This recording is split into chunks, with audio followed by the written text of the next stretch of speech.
Hello, today we're going to talk a little bit about goal planning for success. I cannot stress how important goal planning is if you're trying to save up for a new house, if you're trying to save up for the big trip, or maybe you want to start a business, or maybe you want to finish that course you've been thinking about creating. It could be as simple as, well, I don't know if this is simple, but running a marathon.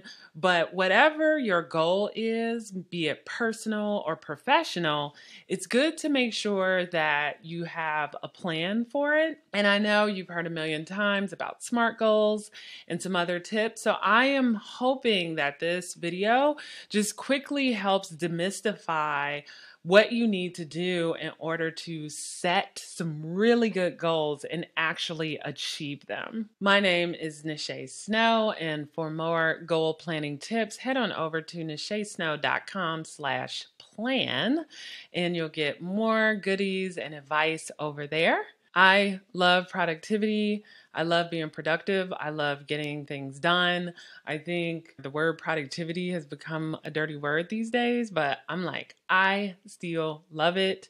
It makes me feel like I am moving forward in life. So anything that I can do in order to help me achieve my goals every quarter or every year, I am all for. What are we learning today?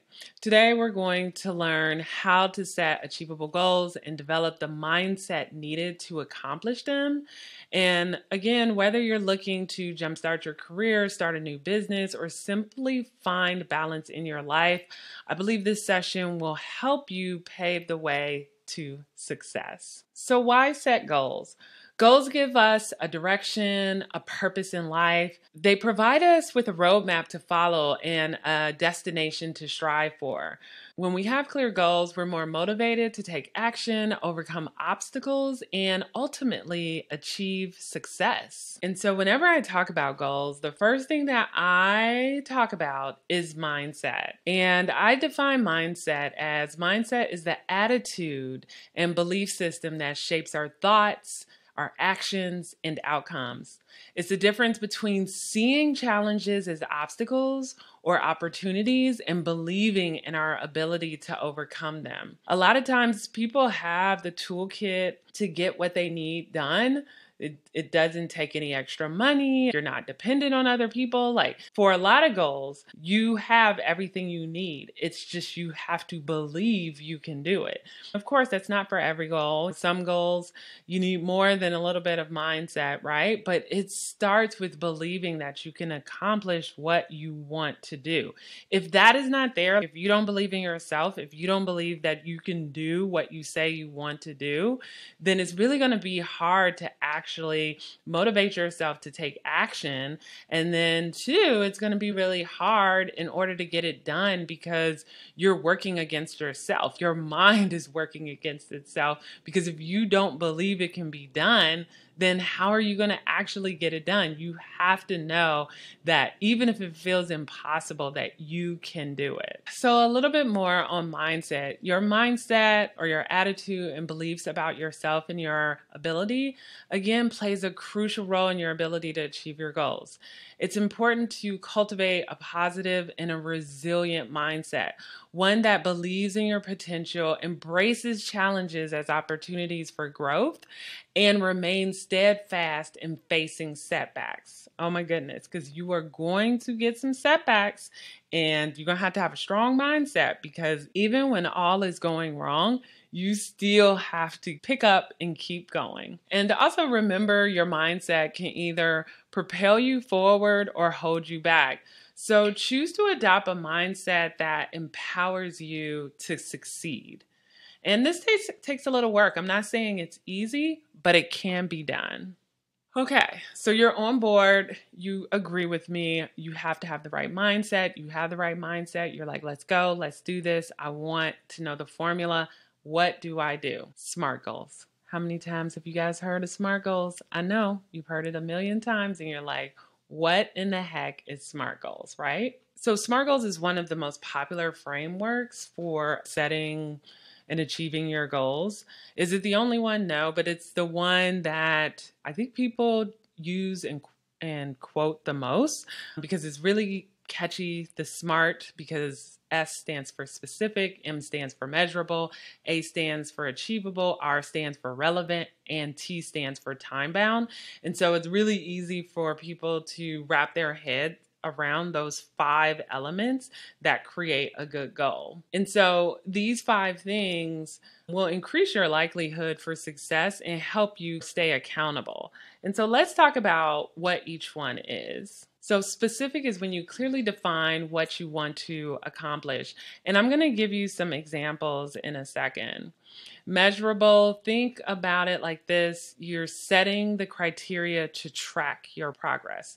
Because if you don't have milestones along the way, then it's really hard to gauge if you're staying on track. Then you have achievable, and this is when you ensure that your goals are realistic and within reach. And then relevant is aligning your goals with your values and your priorities. How will this goal change your life? Why do you want to achieve these goals?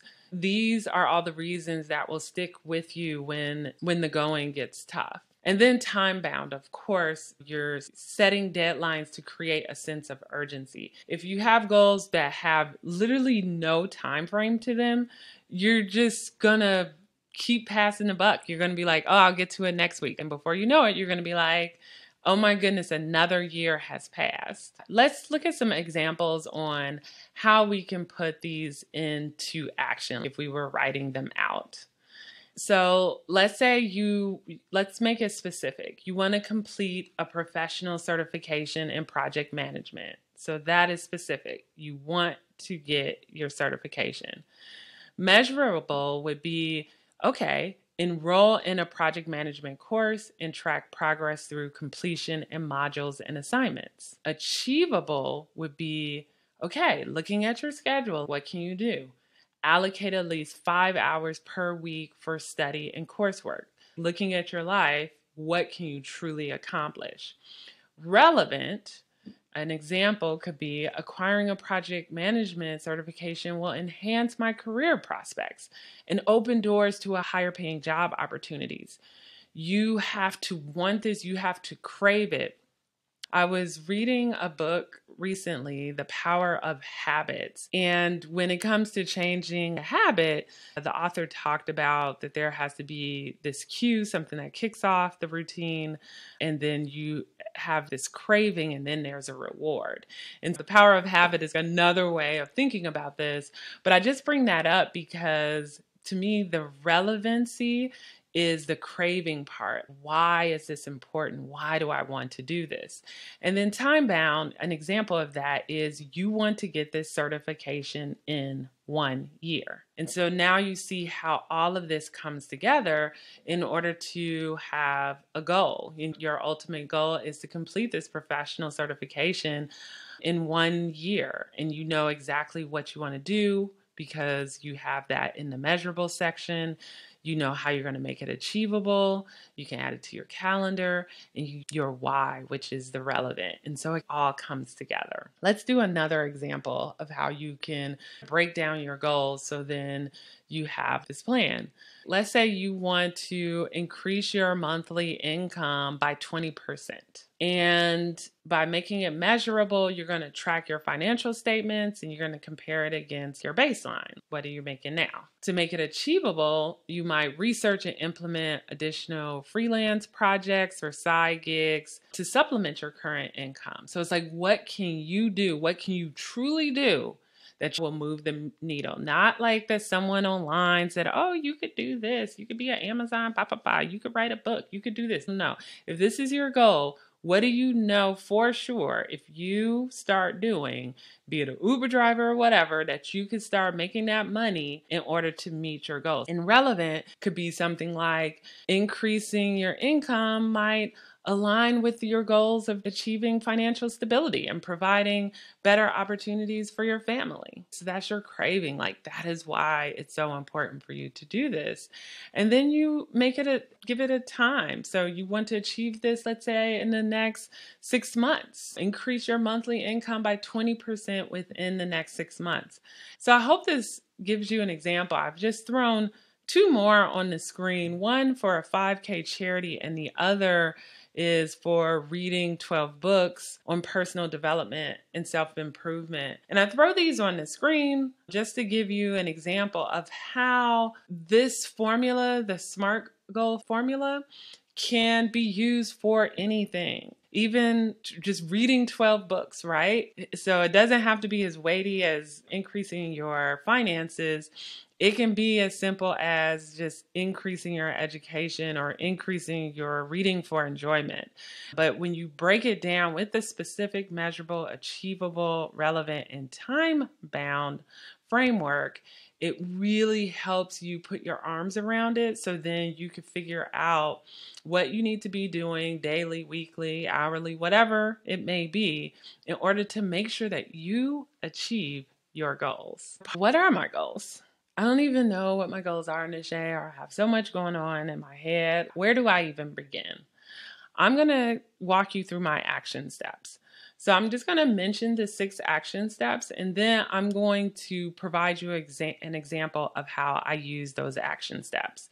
So one is reflect, where you just take some time to think about what you truly want to achieve in the next few months or years. The second thing is writing it down, like where you're going to put your goals on the paper. This makes them tangible and increases commitment. And then you're going to make at least 3 of them SMART goals. Then you're going to break it down. You're going to divide your goals into smaller, manageable tasks. This makes them less overwhelming and easier to tackle. Then you're going to create a plan. You're going to outline the steps you need to take to achieve each goal. You're going to set deadlines and milestones along the way. Then is the hard part, because that's the fun part, at least for me.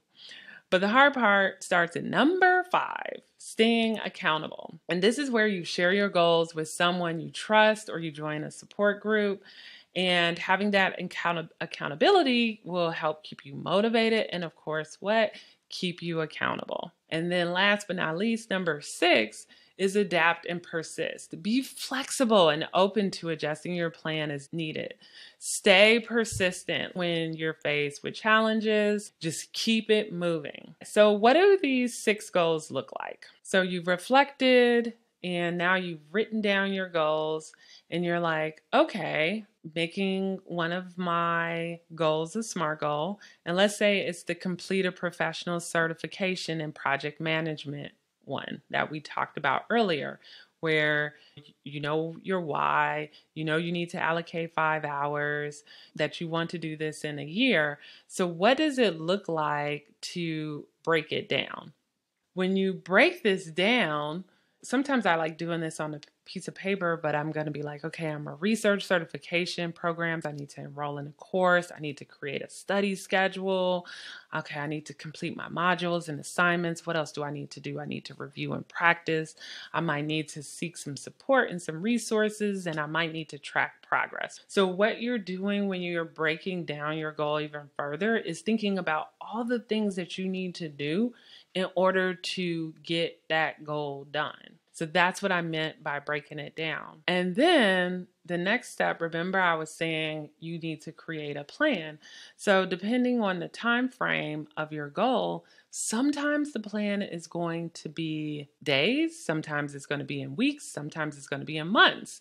In this particular case, since you're trying to complete something in 1 year, I've broken it down into months. So what you're going to do 1 to 2 months might be program selection and enrollment. In the 3 to 6 month mark, maybe it's everything you wrote down under coursework and study. Month 7 and 10 might be the exam prep, and then month 11 and 12, that's when you're hoping to complete your certification. And so hopefully you see how all the things that you broke down are now in this plan that has milestones, right? Even if you look at month 1 and 2, you're researching the project management certification program. You're enrolling in the program. You're creating a study schedule, right? Month 3 to 6, maybe that's when you begin working on the course. You're going to dedicate 10 hours per week. You're going to review and practice. And so you see where I'm going with this is once you have a SMART goal and you break down all the little bits, then you create a plan that meets your time frame and when you need to do things within the time frame, giving you essentially milestones.